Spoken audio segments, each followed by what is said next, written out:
Welcome, everyone, to the People Strategy Forum. So, today we have a very special topic. So, if you're feeling like you have to do it all to lead well, you're about to meet somebody who's done things differently. John Donnelly has spent over 30 years scaling teams in the mortgage world by letting go. He's built his service model around what's called the S3 leadership model: speed, service, and synergy, by trusting people to do their part and not micromanaging every detail. Now he's leading into AI, and he's looking to use that to multiply freedom, helping loan officers go from 20 to 50 loans a month and transitioning the way he leads his people and how he does his work. So John's story is also personal. From a 12-hour vision quest that led him to the base of the mountain Kilimanjaro, where he just climbed. He's going to share that story with us. He's learned firsthand that growth comes from doing less and trusting more. So if you want to attract top talent and retain high performers and scale without burnout, this episode will show you how. So let's welcome John Donnelly. John. Thanks for having me. I'm super excited to be here. Can't wait to share my story today. Me too. I've been waiting for you to do this climb so I can we can have this discussion to just see how everything went. And before we get in there, John, I mean, let's just think about just introducing yourself to the world here, to all our leaders on the call today. Can you tell us a little bit about yourself and how you came to a place where you were embracing the scaling of teams, and you found that the secret key to that is by letting go. Yeah, that's great. My quick history is I'm in the residential mortgage industry. I lead sales for a company based out of Dallas Fort Worth, Texas. We're a mortgage banker, and traditional mortgage banker. We generate business by working with our partners, home builders, realtors, past customers, that type of thing. We're a referral-based company.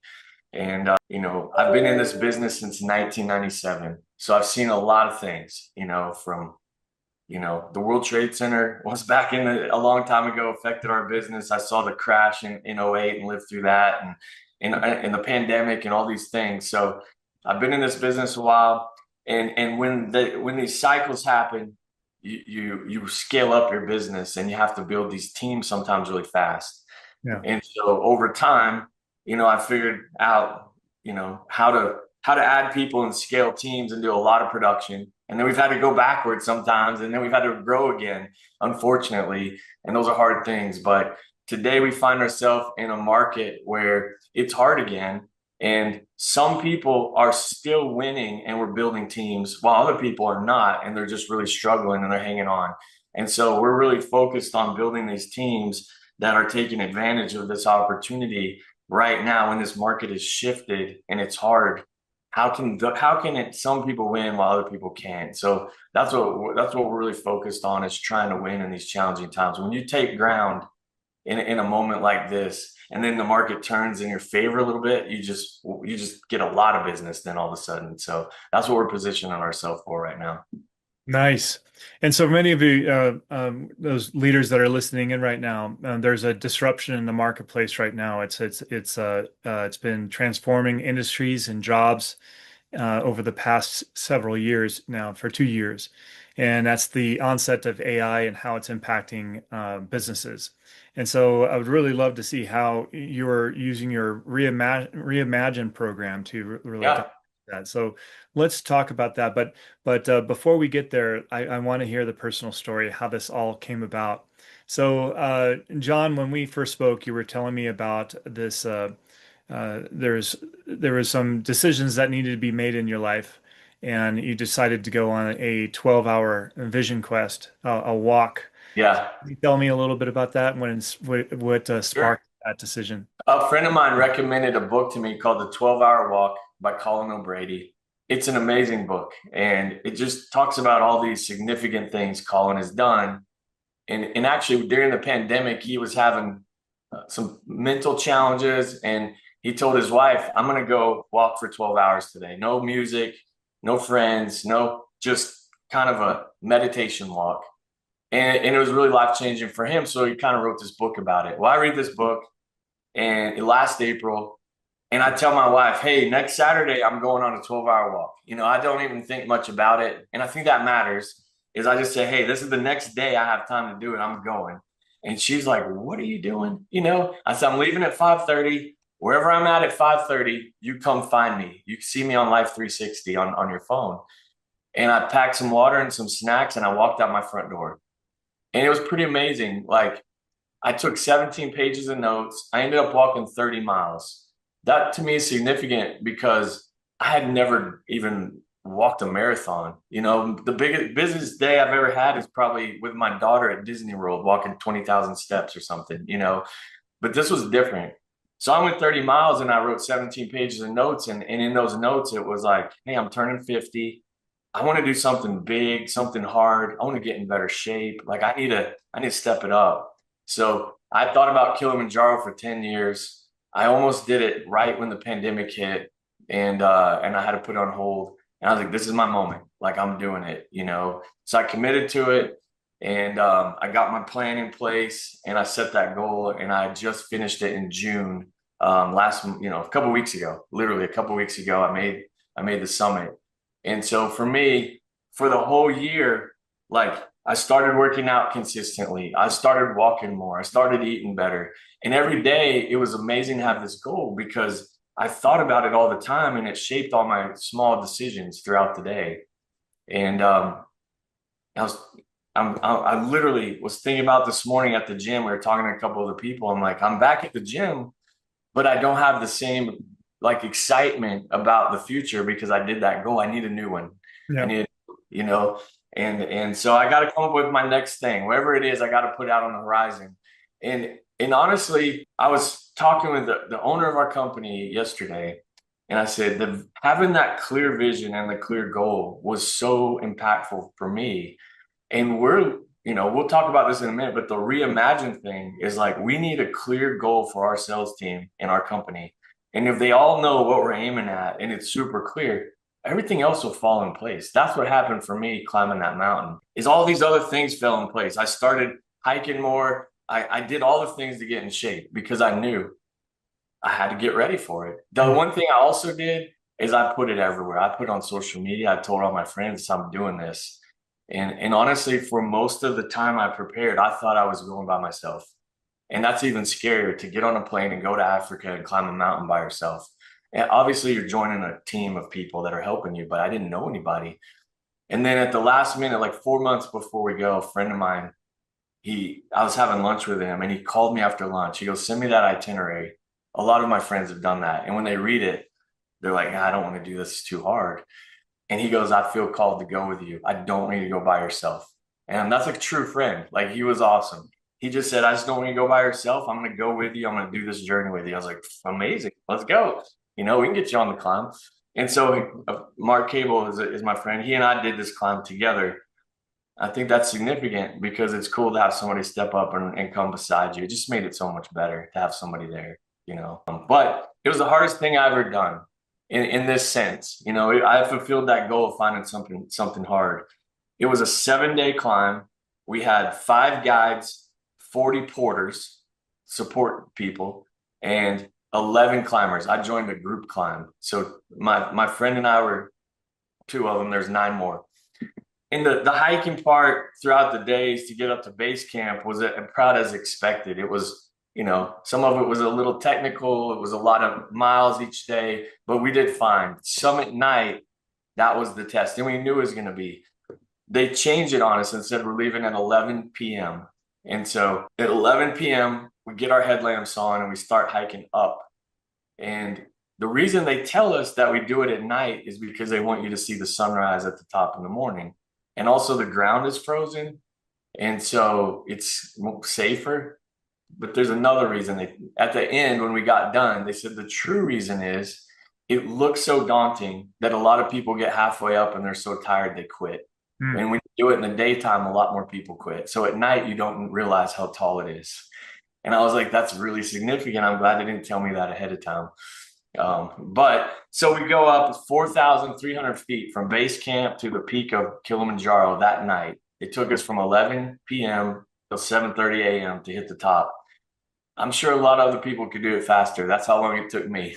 You know, I just did it at the pace I could go. It was actually our whole group. We all got there together at the same time. Only had one person not make it, which that's better than the odds. It's a 60% chance that we were going to make it. That's the odds of this trip. And so we made it up there, and it was amazing. We were exhausted. We turned right around and went straight back down. You know, they didn't even give us hardly long enough to think about it. We all wanted to sleep, and because we were so tired, and they're like, "No, you can't sleep at this altitude. You have to get down." So we went right back down. It was 3 hours to base camp, 2 more hours down to where we stayed the night. And we finally got to take a nap. We were up for like 36 hours, that day. So it tested us, and it was amazing. So that's the short story, I guess. The fast story, as I can tell it, a story. It was everything I hoped for, I guess. Yes, I can imagine. I mean, when you're thinking, and how many years have been in play for thinking about this goal and working to achieve? Yeah, I think it's 10 years. There's a guy named Bob Goff. Bob Goff has a book called Love Does, and this guy is one of my most favorite speakers of all time. We saw him speak in an event around 2013 or 14. And he told a story how he's actually an attorney and he's also like a preacher.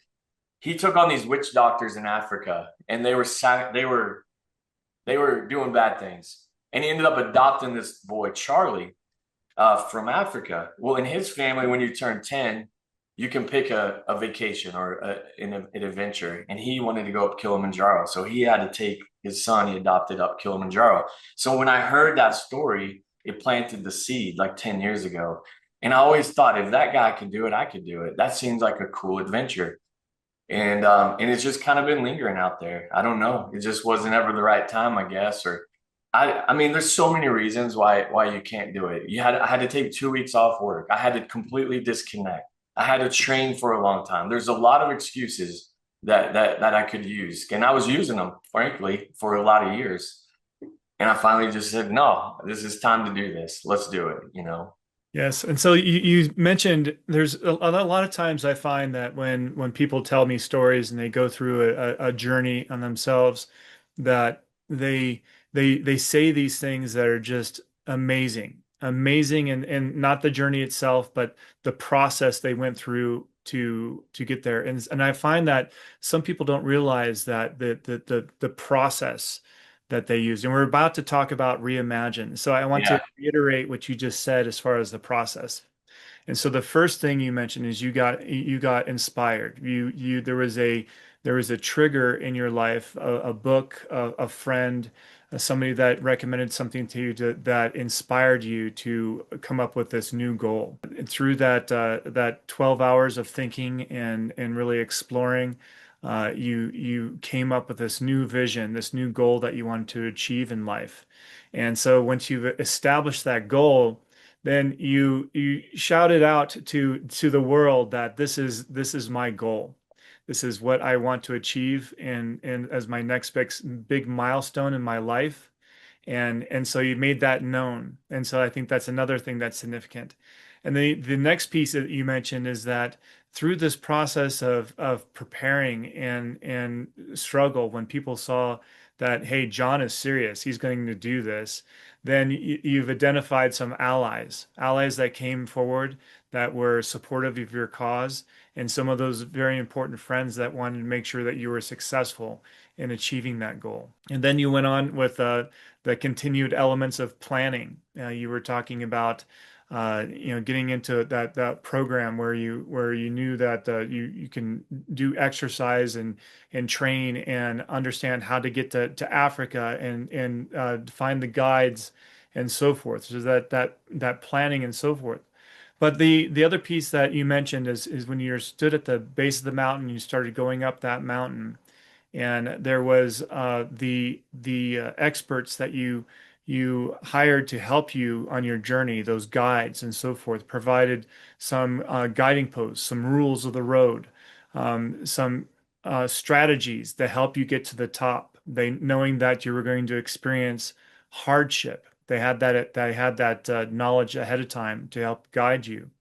Knowing, for instance, that there's through the that night, starting hiking in the night, there can be those false peaks, the the the desire to want to give up, the desire to rest and sleep when you need to persevere, and so forth. So having those people there to get you to the top and down safely. So I think that that entire process that you just outlaid there in your story is critical for our leaders to understand and to really it's I think that it was called the hero's journey. I can't remember who said that. I have to look that up. I It's know who you're talking about. Yeah, for sure. Yeah. yes. And so I think that formulating all this is super important. But one thing I think that's probably in the minds of most leaders out here is that when you achieve that goal, when you were standing on top of that mountain after 10 years of hardship and training and preparation and uncertainty, I mean, what did that feel like for you to achieve that goal? Yeah. I think that it's interesting because the journey was the significant part. I had a coach tell me one time, one of my challenges is that I don't celebrate my wins enough. Because as soon as I accomplish something, I always look to the next thing. And I was aware of that this time. And I've been trying to celebrate because I know inside of me, I'm like already looking. I'm like, what's next? What's next? What's next? But that feeling at the top, it was I don't know, it was a little bit muted, but I was exhausted, personally exhausted. And I have two little stories. Your summary is amazing, by the way, because I'm still processing what happened a little bit. As I'm talking it out with you, even today, I'm processing this. I just got home like 10 days ago. And and there's two things that happened that were significant. One, on that journey up that night, they assigned each one of us either a guide or a summit porter, one of the guys, to walk with us. And anything we needed, they were asking us, health stuff to make sure we feel okay. And they were just helping us at night. And I got assigned Aristo. Aristo was a porter. I had seen him lead song for the whole group, and he's really passionate, and I loved his leadership. And I had talked to him just a little bit. He didn't speak English real well, but he and I had a connection. They assigned him to me that night. He was an X factor for me. I mean, he was always asking me what I needed. He was just there, like getting my pack on. I'd get my arm stuck because I was tired. He'd just fix it, and I was like, this guy's amazing. But you get up to a point at the top of the volcano. It's called Stella Point, and you still have an hour to go on top of a glacier. It's all snow. My pack I had a thermometer, recorded the lowest temperature that night was -5. So it was cold. It was cold up there. My camelback froze, my hose froze. I had two water things and socks upside down so the tops would freeze so I could still drink them. Like we had to think that through. And there was a point I was on the glacier, I was almost to the top, and I was just standing there resting for a minute. My arms were hanging down and my nose is just running. And Aristo, my guy, he pulls out some toilet paper and he's handing it to me, but I'm not even acknowledging him. I'm just tired. And he goes up and wipes my nose. And I literally thought, I've lost all my dignity at this moment. Like, and I don't even care. Like, that's how tired I was. I was just like, fine, wipe my nose. I would never want somebody to wipe my nose. But at that moment, I was grateful for this guy. And honestly, I think I hugged him for 2 minutes at the top. I was like, thank you for being there today. Like, you really made a difference for me. When they said go, they literally let you stop, take your breath, get a drink of water, get a bite of your protein bar, and they push you to go again because they knew if we sat there too long, we'd get cold and we'd overthink what we're doing. And those guys were amazing. They just pushed us. And it mattered. Looking back on it, they knew what they were doing. This wasn't, some of it done it 150 times up this mountain. It was amazing. And so I had this special bond with him.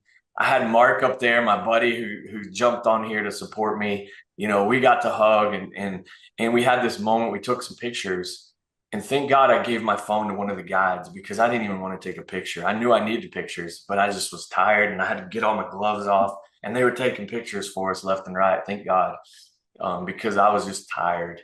And so I didn't really have like this deep emotional moment, if you will, or anything. But it was a relief, to be honest, because there was one thing in the middle of the night as I was going, and there's a moment at 3 or 4 in the morning, you're just tired and it's dark, and you're like, what's going on here? Well, one of my friends had pulled me aside the day I flew out and said, look, in case you don't make it, you don't have to tell everybody you didn't make it. You can still tell them you climbed Kilimanjaro. And I was like, okay, everybody else is giving me encouraging words. This is a kind of a funny message. Well, in the middle of the night when I was really tired, those actually were the words that kind of fueled me. I was like, screw you. I'm making it. I'm not coming back with that story. It actually was my anger. And I needed that anger. I needed that to get through that night. And so that was cool that I got that motivation because I was prepared with some stories in my head to get me there. I was already ready because I was making it. I mean, I was convicted. And I mean, I met the guys the first day and I was like, hey, man, it's your job to get me there. I cannot go home and not get to the top of this mountain. That's like how I introduced myself. You Yeah. know, I was convicted. The other thing that I reflected on during the day, there's a part called the Barranco Wall, and it's kind of technical. You have to scale with your hands, and it's about 1,800 feet. So it's pretty high, and the guides are there, and you're climbing, not with ropes, but it's you kind of sketchy. You're being really careful. And we hike in a row. So there was 11 of us. And whoever was the lead guide, you follow them. Well, that day was the main guide, Declan. Declan had taken us down this little walkway and circled back. And I was like in the middle of the group and I shortcutted it. And I didn't go down where he did and came back. And he came back sternly to me and the other guy that was with me. And he said, look, there's a reason I'm going the way I'm going. You follow my lead. You go on every step I take. It's my job to keep everybody safe. And I'm taking the safest route to get us up this mountain the best way we can. And I was like, noted, I got you, you know? And as I kind of thought about what he said, it actually made me feel safe Mm. that leadership that he portrayed, he told me why he's doing what he's doing. And he said, look, this is the safest way for all of us to do it. I know what we're doing, trust me, basically. And I actually went back to him that night. And I said, hey, during the day this happened, and I want you to tell you that's good leadership, and I really appreciate that. And I think when leaders are strong and assertive at certain times, it makes your team feel safe, Yeah. you know. And that was a big lesson for me. I really thought about that when it happened, and I was thinking about it that night. I honestly kind of forgot about it till you did a great recap just now. You really helped me think through this. So thank you for that. Well, one thing that I do think that climbing mountains is a great metaphor for life and work. And what you just mentioned there, I mean, when we're thinking about the idea of climbing a mountain, similar to when we're trying to accomplish a goal at work, and when we have that goal, when we're working towards it, that's when we're most engaged. We're doing that active climbing. We're going through the hardship, reaching that goal. Then we get to the top, we may feel exhausted, and some may feel elated, and some are feel that sense of accomplishment as they start heading down that hill away from that goal.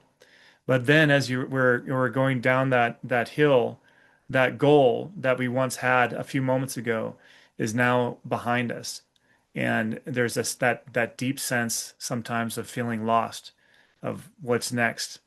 Now that I've accomplished this, as you're walking down, and also, and the effort is somewhat different. Where we're engaged in climbing up towards that goal, now gravity is taking a hold of us, and is taking us down almost with some ease.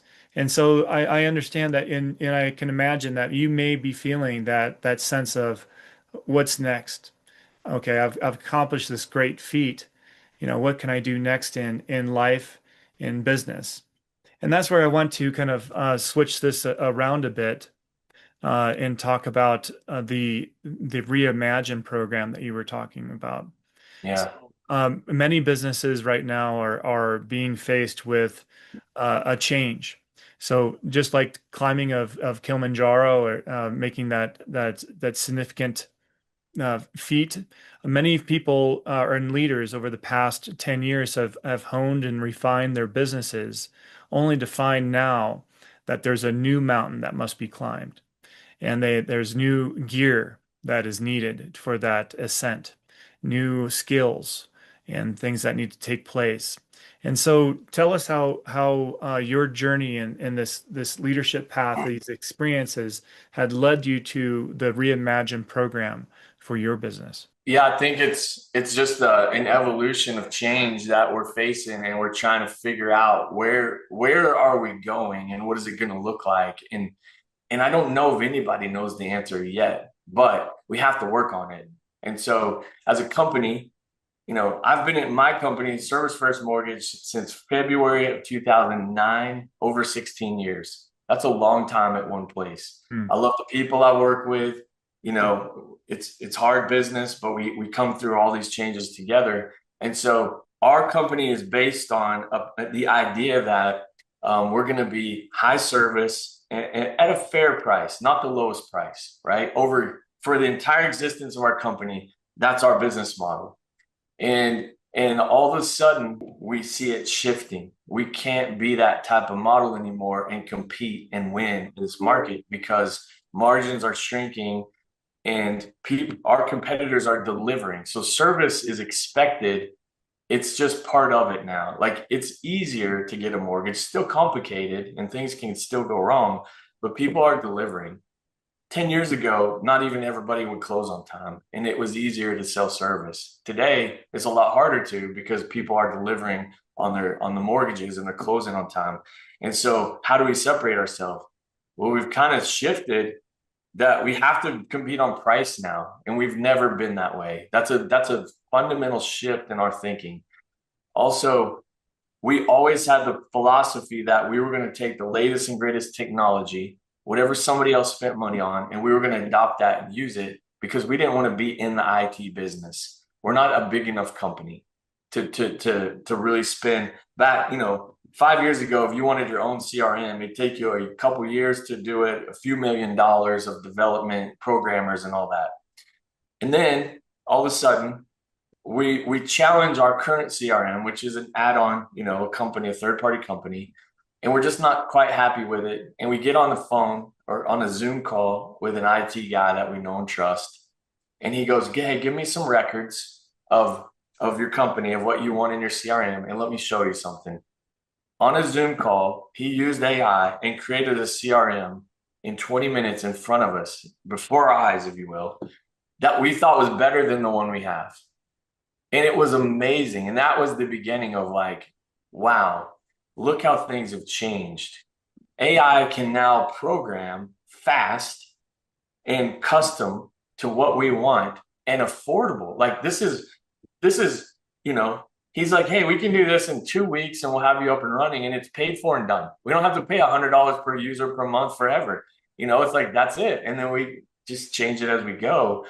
And so our minds started shifting. We're like, okay, how come we haven't thought this way before, right? That was our first thought. Why is it different? And we went and asked those questions. I actually have a friend that works at Google, and I asked him too. I was like, "How is this even possible that we saw this demo?" And he's like, "Yeah." He goes, "This is all possible within the last 6 months to a year. Like, this is so new. This wasn't possible a couple of years ago to do it. What you saw," and I don't even know all the terms yet, LLMs and all these large language models I'm learning, and the way these agents work and program things.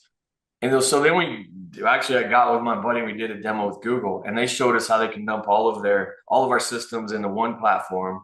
And then we have like a Google search, and it'll answer questions for us, like, what's our, average cost for credit report per loan or whatever. We can ask it and it'll spit answers out at us. We've never had data that could come back at us that way, that fast. And so it completely blew our mind. And then that began, like, okay, we have to reimagine everything that we do right now. We have to embrace this technology. We have to learn how it works. We got to get the right people around us. And what we see is probably we're going to be doing more production with maybe some less people, but if a processor could do 25 loans today with the tools we're seeing, they probably can do 50 or more.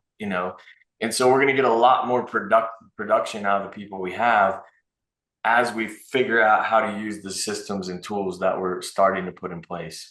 We've just now engaged with some IT companies. They're starting to write some of the programs that we want them to do. We should have our first view next week of our CRM that we're trying to change to. And that's crazy for us to think that now we're creating our own system. We have this idea of the system, like everything's in one system that of all the things we use.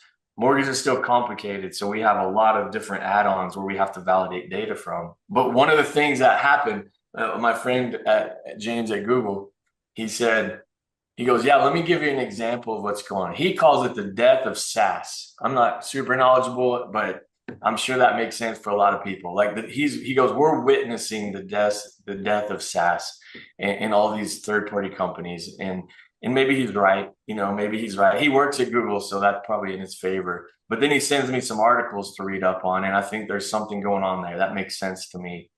And then what he said that blew my mind, he goes, let me give you an example. Here at Google, we've already engaged with some mortgage companies. They've taken all the Fannie and Freddie guidelines, put them into the Google system.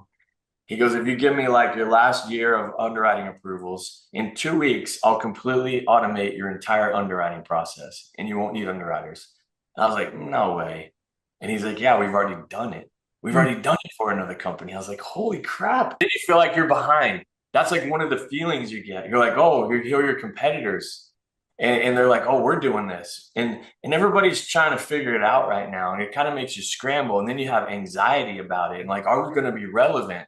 What's going to happen? How are we going to originate loans? Like, you have all these crazy thoughts that go on. So we've challenged our team to reimagine everything they do every day. We have an all hands call once a month right now. And what we're doing is we put on everybody's computer our goals. And it says right now on my screen behind here, it says reimagine service first mortgage. Here's what we accomplished last quarter, and here's our goals for next quarter. And they know, like, it's in your face every day. And then we talk about it once a month on an all hands call. Here's the feedback we're getting. Here's the things we're working on. Here's the kind of things where we're going for. We think it's so critical right now to control the narrative to our team because we're hearing all these things out here with our competitors and we don't want them to influence what they think about us. We want to control what they think. And so we're having these calls, we're letting them ask questions and they're feeling part of this change that our company is going through right now. And some of it it's not great. We may have to eliminate a couple positions. We're trying to repurpose people. We don't want to have to do that, but we have a lot of good people here, but we are having to change and compete in a different way than what we have ever done. Yeah. And even in sales, like for a loan officer in my whole career, I've done this a long time. You go out, you talk to realtors, you talk to builders, you get some referrals, and you can make a good living closing 3 to 10 loans a month. And those people have struggled in our industry today because there's just not as much business and things are changing. People are going online now to get their mortgage and it's less relationship based. And I think that I see where the sales is going. These loan officers are becoming almost like account reps, where they go out and they create leads and they drive them into our system. And then the people kind of use the technology to get their mortgage behind them. It's Mhm. almost like they're a sales rep. They're not as much hands-on. The knowledge of all of your loan guidelines is important, but not near as important as it used to be because the technology is getting so much better and it's easier to get the loans done. So it's a shift in what you do. Loan officers used to take a lot of pride in knowing all their guidelines and all the programs, and that was one of the things they would offer is like, I'm real experienced at that. It doesn't matter as much anymore. Hmm. The people want a lower price. They know they can get their loans done. The systems automate a lot of it.